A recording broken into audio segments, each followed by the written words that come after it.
Hello, everyone. This is Stephen Wallace. This is my presentation. Alliteration is alive and active. Here's some information about me. In brief, I went to college at Rice University. After doing some other things, I went to Cornell and got a PhD in linguistics. I taught that subject for several years. I then went to law school and practiced corporate law for many years. I'm now retired. This is what I look like. Scholars of literature and language have identified many devices that are intended to make utterances more noticeable, more memorable, and more lively. One of the lists that I have looked at identifies 33 rhetorical devices, including the first one I'm going to talk about, anadiplosis. Well, a lot of these have these abstruse Greek names, but don't let that hinder you. We're going to look at here an example from Shakespeare's play Hamlet, the famous soliloquy, to be or not to be, and it goes on for some lines. And then Hamlet says, "'Tis a consummation devoutly to be wished, to die, to sleep, perchance to dream." Well, this is anadiplosis. It's the repetition of a phrase at the end of one line and at the beginning of another line. Well, here's another example of a rhetorical device. It's called antonaclasis. And here's an example attributed to Benjamin Franklin around the time that the Declaration of Independence in the United States was signed in 1776. He said, or at least it is said that he said, "We must indeed all hang together, or most assuredly we shall all hang separately." Antenna-classis is the repetition of a word in two different meanings. In the first instance, hang together means stay together, cooperate, work with one another. In the second instance, he says, if we don't do that, basically the British will execute us individually by hanging. Here's an example of another rhetorical device, catacosmesis. And the example is from Woody Allen, who said he has seen the ravages of war, he has known natural catastrophes, he has been to single bars. Catacosmesis is a sequence of items, in this case, going from the most serious to the least serious. Well, poor Woody. He seems not to have been invited to give a commencement speech at a college or university in that year. So he got this article published in the newspaper where he's giving this advice to graduates. That's catacosmesis. The rhetorical advice that I want to focus on in this presentation is alliteration. Alliteration is the repetition of the initial consonants of words. Some scholars also admit the repetition initial vowels. An example is life and legacy. When someone dies, the family sometimes organizes a memorial service to celebrate the life and legacy of the deceased. Another example is tater tots, that convenient frozen food that busy parents resort to on a weeknight to supplement the supper of hungry children.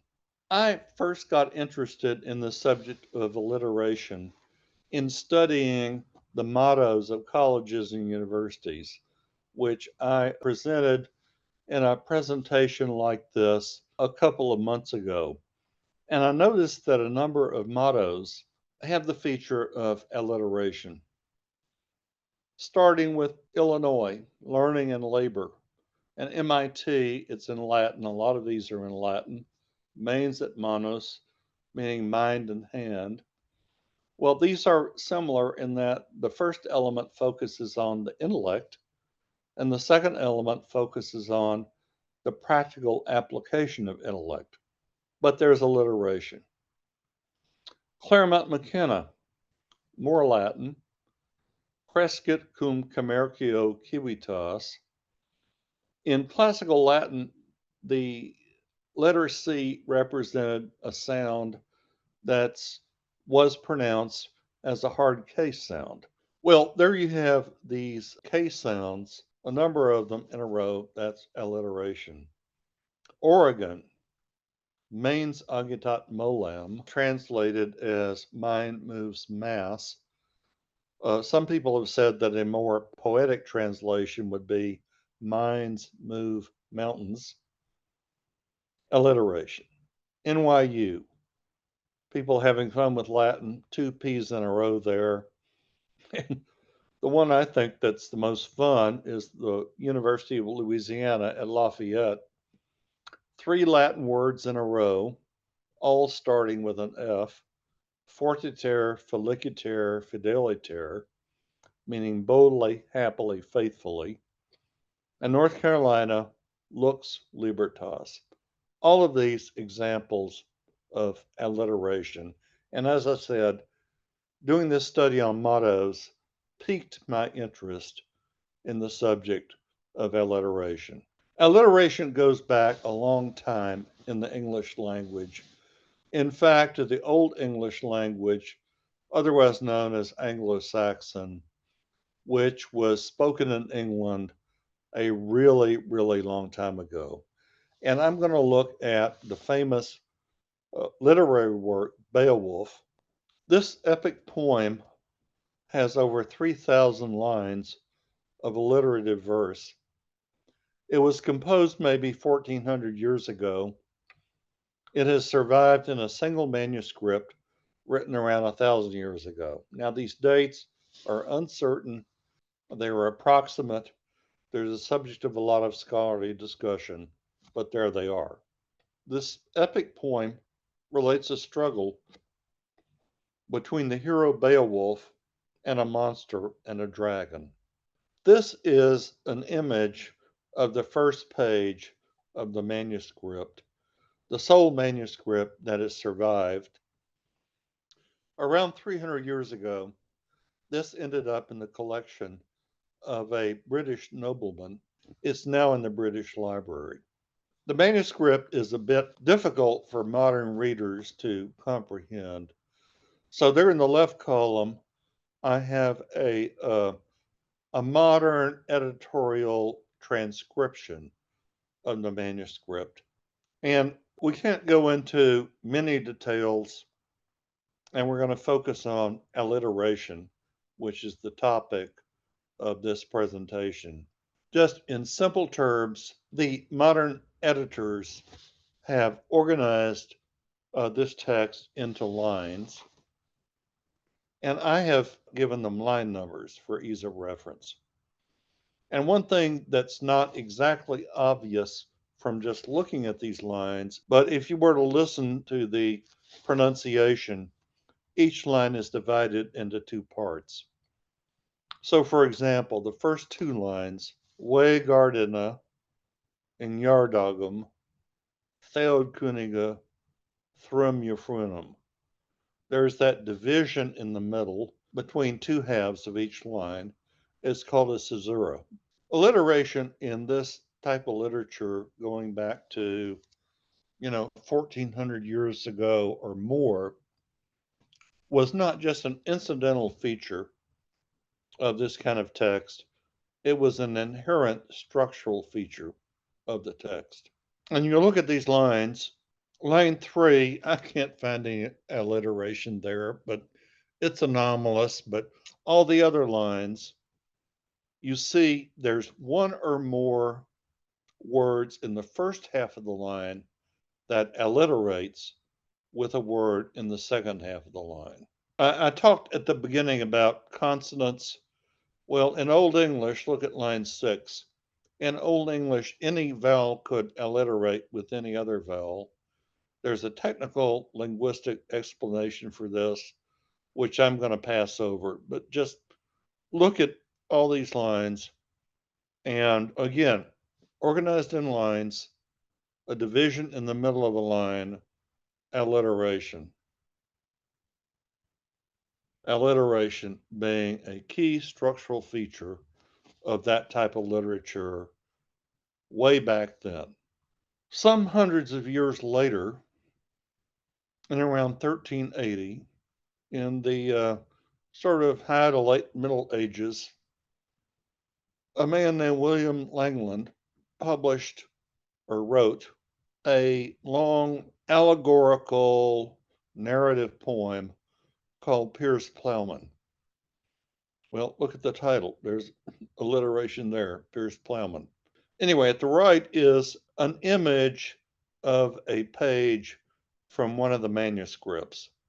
Unlike Beowulf, which survived in only one manuscript, Piers Plowman has survived in a number of manuscripts, but this is an example of what it looks like.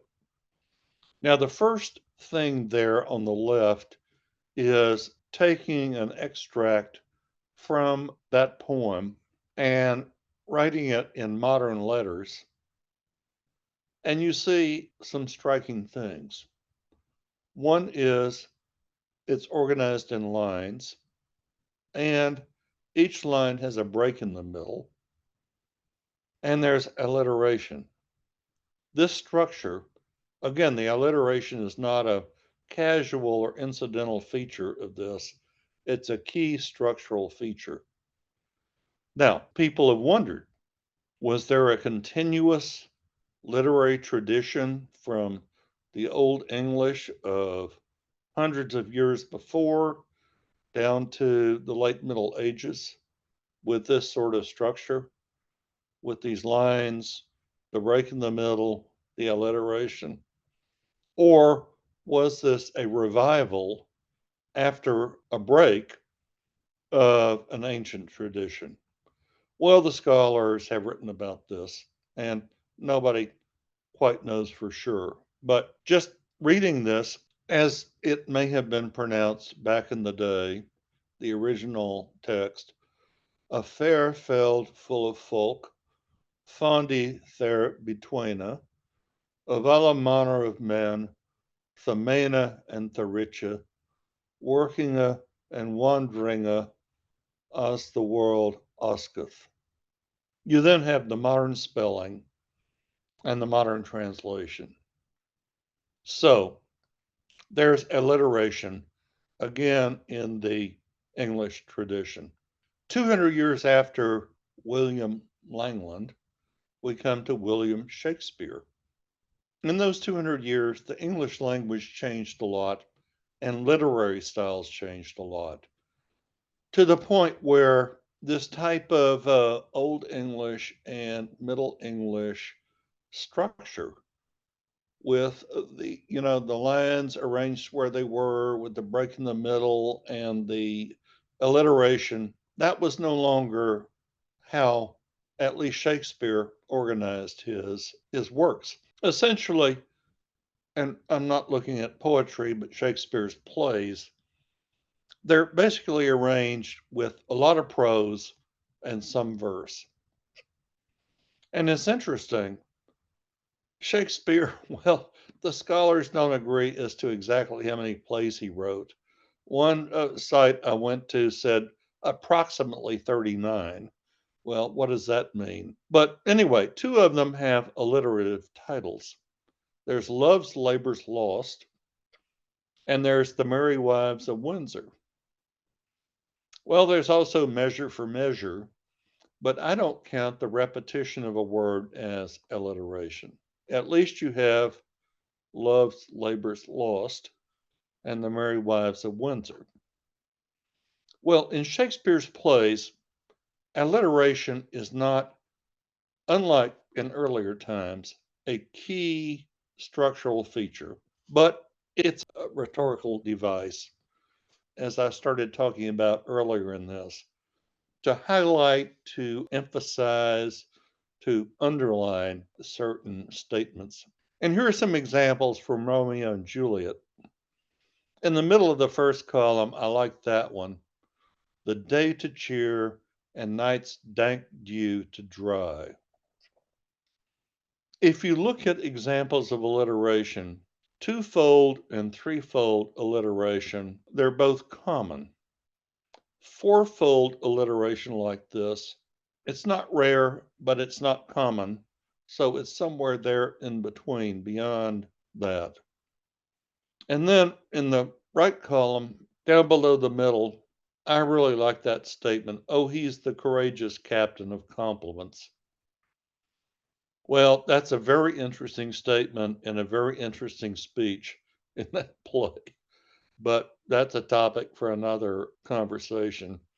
And then the last one, again, fourfold alliteration, Helen and Hero, Hildings and Harlots.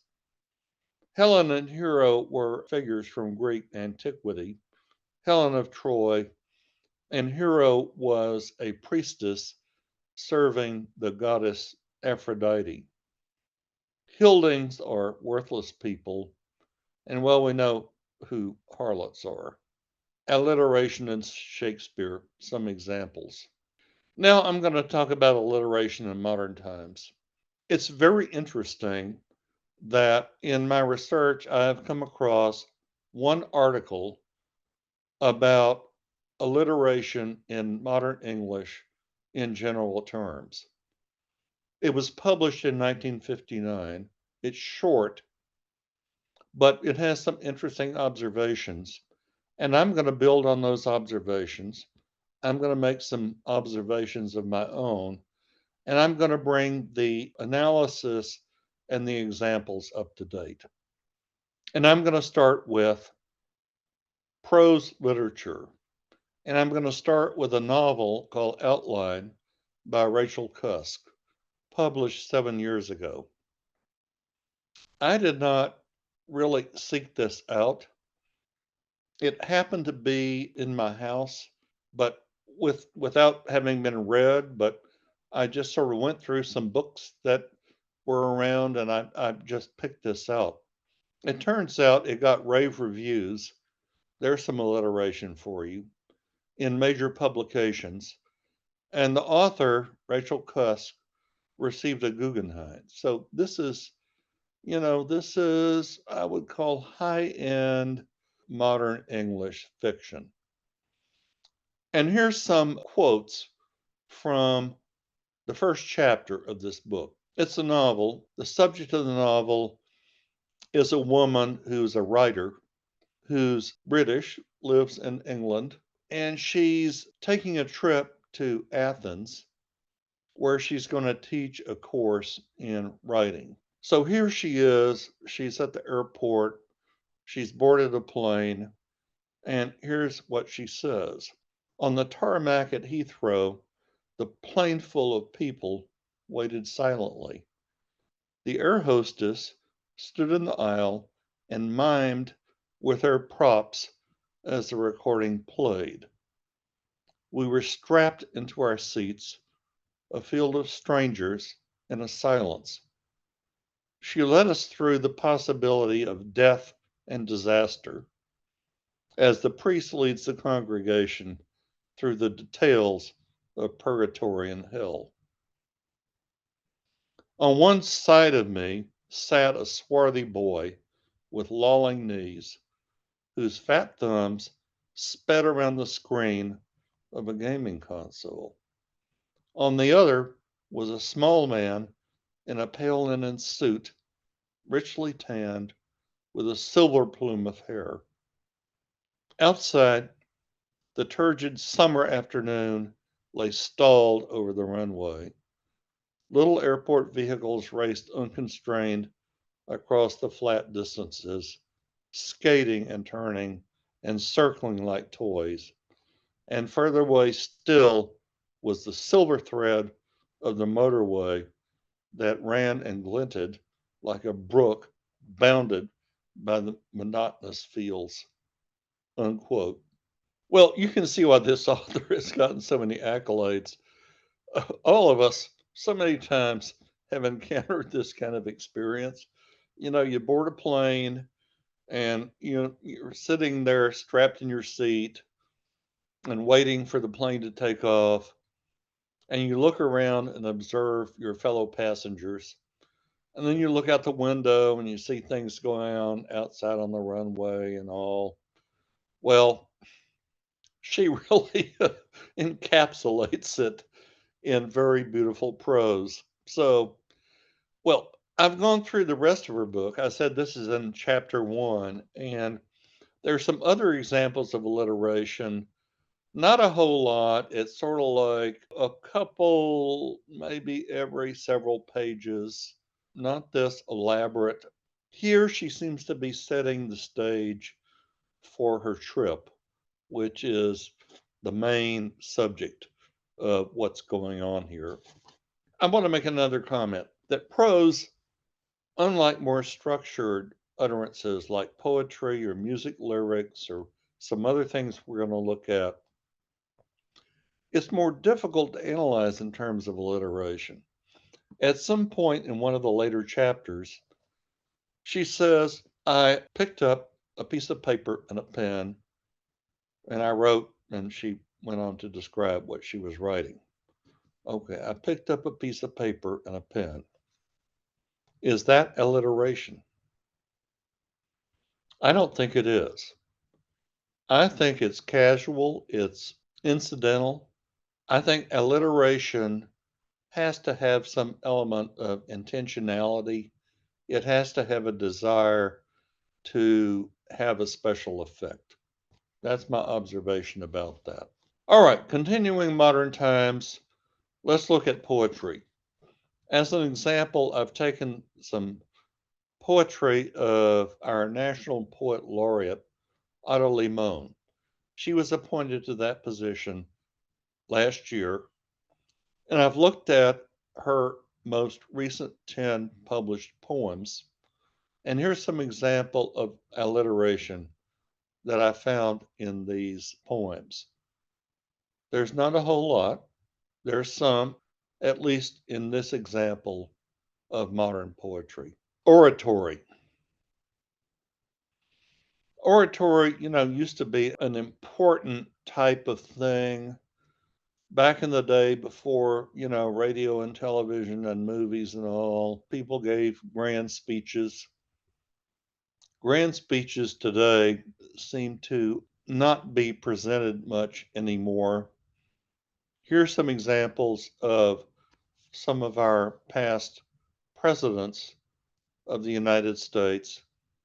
John Kennedy, in his inaugural address, said, let us go forth to lead the land we love. And then Ronald Reagan, in his address about the Vietnam Veterans Memorial, brave men and women have been ready to face the fire at freedom's front. Barack Obama, in his second inaugural address, focuses on the equality of people. He said, this is the star that guides us still, just as it guided our forebears through Seneca Falls and Selma and Stonewall. I'm not sure that oratory has much traction anymore. Public figures, they have press conferences where they sort of hem and haw, and then they are the subject of impromptu interviews where they're not exactly the most eloquent people.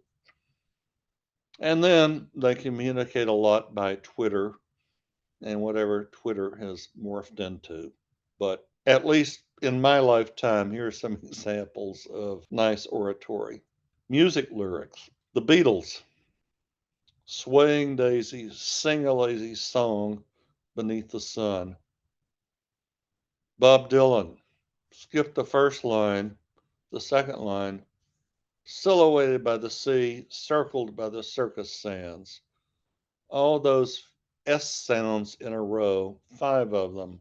I don't know whether I pointed out before, but having a five-fold alliteration is rare. So here's an example. Let's bring the subject of music lyrics forward, not just to today, but today. And let's go to the next slide. And here we have Taylor Swift, the most popular of popular singers. Here's some examples of her lyrics. I'm going to leave this on the screen for a while so that you can read through some of these. I'll just mention a few. My castle crumbled overnight. They took the crown, but it's all right. Cold was the steel of my axe to grind for the boys who broke my heart. Now I send their babies presents. And the last one, I wouldn't marry me either, a pathological people pleaser. There's a lot to be said about Taylor Swift and her world, but my concise observation is her lyrics are emotionally punchy, and the alliteration here makes punchy punchier. We now have the modern free for all. We have all kinds of areas where there's alliteration. In the left column, I've listed some fixed expressions. I think everybody is familiar with all of these. There in the middle, hip hop. You may have noticed that this year, 2023, is the 50th anniversary of the beginning of hip hop. There have been a lot of interesting news stories about that. But anyway, there are a lot of these fixed expressions that are featured by alliteration. The next column in the middle, we have personal names. Everybody knows who Meghan Markle and Chris Christie and Mitch McConnell are. Their names are in the news almost every day. There's Barry Bonds, the baseball player, Robbie Robertson, the popular singer who recently died, and then the rest of them, from Hugh Hefner down to Vince Vaughn, are figures in the big world of entertainment. On the right, in the third column, the names of a lot of professional sports teams have alliteration. I'm sure most people are familiar with a lot of these: the Buffalo Bills, the New York Knicks, the Philadelphia Phillies. One interesting thing here is this team in Los Angeles, the Lakers. Do you associate Los Angeles with lakes? Well, I don't. I've been there a number of times. My daughter, for a long time, has lived and worked there, and I haven't seen a lot of lakes in Los Angeles. So, what's that about? Well, that team originally started in Minneapolis, Minnesota being the land of 10,000 lakes, and at some point they moved to Los Angeles. So, oh well, that's just a comment that I have. More of the free for all, the world of commerce. The first two columns have some businesses and products that feature alliteration. Most of these are familiar to everybody. Solo stove there on the first column. It's a popular smokeless heater that people use on their patios. Kit Kat, the candy bar.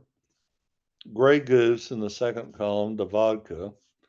Bluebell is a popular brand of ice cream here in Texas. Fancy Feast, cat food. Minute Maid, originally orange juice, but now a variety of drinks. More about Minute Maid later. And Land O'Lakes, a brand of butter. The next column are events, programs, shows, things to do, whose names feature alliteration. I think most people are familiar with these. For example, the Final Four is a part of March Madness. The last column, starting with Krispy Kreme and ending with Torchy's Tacos, are names of fast food eateries. Many of these are national chains. Most people will be familiar with them. Some of them are regional and local chains. If you're talking about businesses and products, well, you're talking about advertising. If you have a business or a product, you have to get it out there to people and get them to buy it.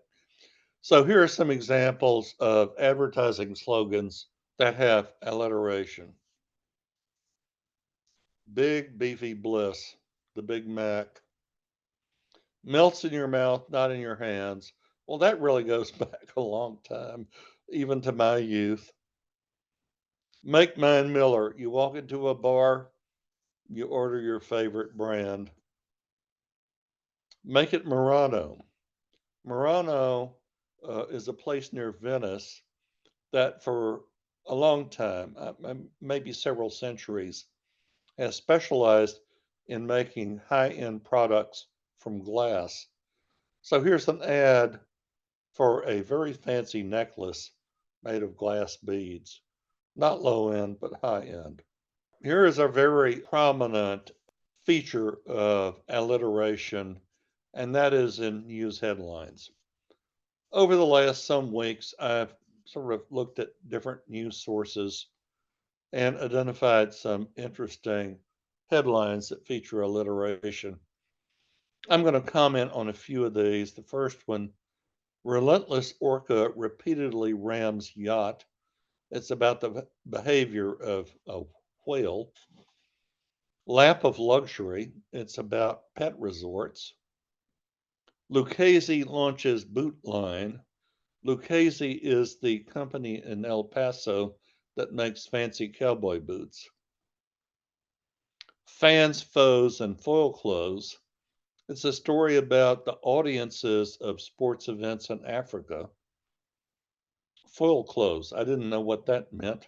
I looked that up, and I suppose it refers to there's a brand of women's clothes that was started in New Zealand called foil. So maybe that's what that means. The next one, millinery masterpieces at Royal Ascot. It's about fancy hats. Sweltering and smoky, the weather on the 4th of July. The sizzling sun belt from The Economist. It's about cities in the southern U.S. Sunny spells about weather forecasting. The next one from The Economist at the top of the next column, copper becomes a cropper. It's about the price of copper. And this is interesting because not only does it have alliteration, it has rhyming. Frankly, as I was going through all this, I expected to find more rhyming, but I don't find that much. Some. But The Economist, I just want to say their writers are very clever. I would give them a gold star for headlines because not only do they use alliteration and some rhyming, they use a lot of puns and other wordplay. It's very attractive. Going down the list, besting a beastly and frightfully fun puzzle. It's a story about a puzzle called Wordplay. Frozen peas, please. It's about food in Britain, another example of rhyme. Folk singer found fame. It's about a fellow named Rodriguez who recently died. An identity forged in food, about Taiwan. Flurry of forms in Florida, it's about back to school. Fast living and foreign dealings, it's about an FBI agent who was chasing spies. So, anyway, there's some news headlines that feature alliteration. The subject matter of headlines that seems to attract the most alliteration is the world of sports. Well, sports are a lively business, and a lively business attracts, I will say, lively writing. So you see these headlines in sports articles with alliteration. A duel of dynasties about college football. The drip of the draft, transfer talk, transfer trends. It's about, engaging professional athletes and all their sort of shifting around from team to team. The next one, I mentioned Barry Bonds. His name alliterates, but Barry Bonds receives blue belt in Brazilian Jiu Jitsu, a rare example of fivefold alliteration. Status, storylines, and stages about the Tour de France. Biles is back, the gymnast, Simone Biles. Dynamo doomed by a disastrous own goal. The Dynamo are the professional soccer team here in Houston. SEC Sankey feels sadness as Pac 12 dissolves. It's about the shuffling around of these college athletic conferences. Rejuvenated and relentless, Japan says it's ready to fight. Women's soccer, which is, as I'm speaking, the big tournament is going on in New Zealand. Stormy start for Stroud. Stroud is a figure in professional football. And then Minute Maid Magic. I mentioned Minute Maid, the orange juice and other drinks. Well, the Minute Maid Company, which I think is owned by Coca Cola, another alliterative name, they have the naming rights for the baseball stadium in Houston. So Minute Maid Magic refers to a baseball game that was played at Minute Maid Park. I'm going to wrap this up by going back to the title of my presentation. Alliteration is alive and active. I started with mottos, the subject of a previous presentation. There's some alliteration there, but it's frozen in time. In literature, we see some use of alliteration in modern prose and poetry. In oratory, well, that seems to be a rare sort of form of speech, of utterances. So we'll just have to wait and see. Popular music lyrics, alliteration is active. In commercial and related areas, such as advertising, alliteration is active. And we've seen headlines, especially sports, alliteration is active. My final words. Alliteration, going back to the beginning, is a rhetorical device, one of many rhetorical devices that people use to highlight elements of utterances, to emphasize them, to make them more memorable. And in effect, all of these are types of wordplay. So, my final thoughts are go forth and play with language and enjoy it when other people do. I have some references here if you're interested in exploring some of these things. Here is how you can contact me if you have comments, questions, criticisms, or other communications. Here's some other works that I have published recently. I mentioned mottos. That's there at the end of the list if you want to look at that. Thank you so much for participating with me in this presentation. And I hope that you will participate in more things to come. Goodbye.